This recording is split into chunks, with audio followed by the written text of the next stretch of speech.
Lumaki ako sa lungsod pero tuwing bakasyon umuwi ako sa probinsya namin. Malawak ang bukid doon, palayan na abot hanggang sa dulo ng paningin. Tahimik ang lugar. Sa umaga, maririnig mo ang huni ng ibon. Sa gabi naman, kuliglig at hangin lang ang kasama mo. Noong huling bakasyon ko, doon nagsimula ang hindi ko makakalimutang karanasan. Matanda na kasi ang lolo ko, kaya umuwi ako para tulungan siyang magbantay ng palayan. Madalas daw kasi may hayop na sumisira ng pananim sa gabi. Isang hapon, habang naglalakad kami sa Pilapil, napansin ko ang isang maliit na kubo sa pinakadulo ng bukid. Bakit parang walang gumagamit ng kubo na yon? Tanong ko. Sandaling natahimik ang lolo ko. Dati may nagbabantay dyan, pero matagal na yon, sagot niya. Hindi na siya nagsalita pa. Kinagabihan, sinabi ng lolo ko na ako muna ang magbantay. Bandang 9:00 ng gabi, dala ko ang flashlight at lumakad ako papunta sa kubo. Maliwanag ang buwan kaya kita ko ang Pilapil. Tahimik ang paligid. Sobrang tahimik. Pagdating ko sa kubo, umupo ako at pinakiramdaman ang paligid. Maya-maya may narinig akong kaluskos sa palayan. Baka daga lang, bulong ko sa sarili. Pero hindi tumigil ang kaluskos. Parang may naglalakad. Dahan-dahan kong tinutok ang flashlight sa direksyon ng tunog. Wala. Pero habang pinapatay ko ang ilaw, napansin ko parang may anino na gumalaw sa gilid ng paningin ko. Lumipas ang ilang minuto.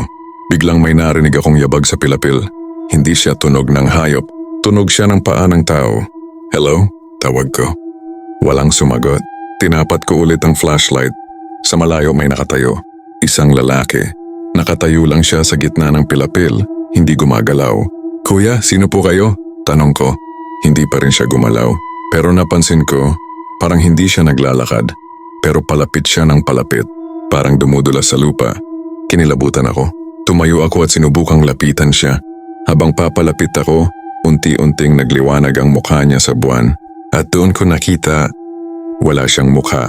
Flat, walang mata, walang ilong, walang bibig. Napaatras ako. Biglang namatay ang flashlight ko. At narinig ko ang boses sa tabi ng tenga ko.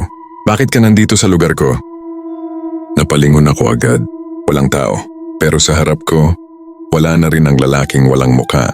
Tumakbo ako pabalik sa bahay. Halos madapa ako sa Pilapil sa sobrang takot. Pagdating ko, hingal na hingal ako. Lo, may tao sa bukid, sigaw ko. Tiningnan lang ako ng lolo ko. Ano ang itsura? Tanong niya. Lalaki, pero wala siyang mukha. Biglang nagbago ang ekspresyon ng lolo ko. Kinabukasan maaga kaming bumalik sa bukid. Dinala niya ako sa pinakadulong Pilapil. Diyan mo ba siya nakita? Tanong niya. Tumango ako. Tahimik siya sandali. Noong panahon ng tatay ko, sabi niya, may bantay dito sa bukid. Isang gabi nahulog siya sa Pilapil at nalunod sa putik. Walang nakapansin. Natagpuan na lang siya kinabukasan. Wala na ang mukha niya. Kinain ng mga hayop. Nanlamig ang buong katawan ko.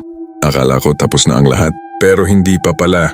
Kinagabihan habang natutulog ako, may narinig akong kaluskos sa labas ng bintana. Parang may naglalakad sa damuhan. Dahan-dahan akong sumilip. At doon ko siya nakita. Nakatayo siya sa labas ng bahay. Ang lalaking walang mukha. Hindi siya gumagalaw, pero unti-unti siyang lumalapit sa bintana. Hindi ako makagalaw. Hindi ako makasigaw. Paglapit niya, idinikit niya ang ulo niya sa salamin. At kahit wala siyang mata, pakiramdam ko nakatingin siya sa akin. Pagkatapos narinig ko ang boses niya sa loob ng isip ko. Magbantay ka, ikaw na ang kapalit ko. Kinabukasan nilagnat ako. Simula noon tuwing gabi, naririnig ko ang mga yabag sa Pilapil. At kahit nasa lungsod na ako ngayon, minsan pagpatay ang ilaw, nakikita ko siya sa bintana, nakatayo lang, naghihintay.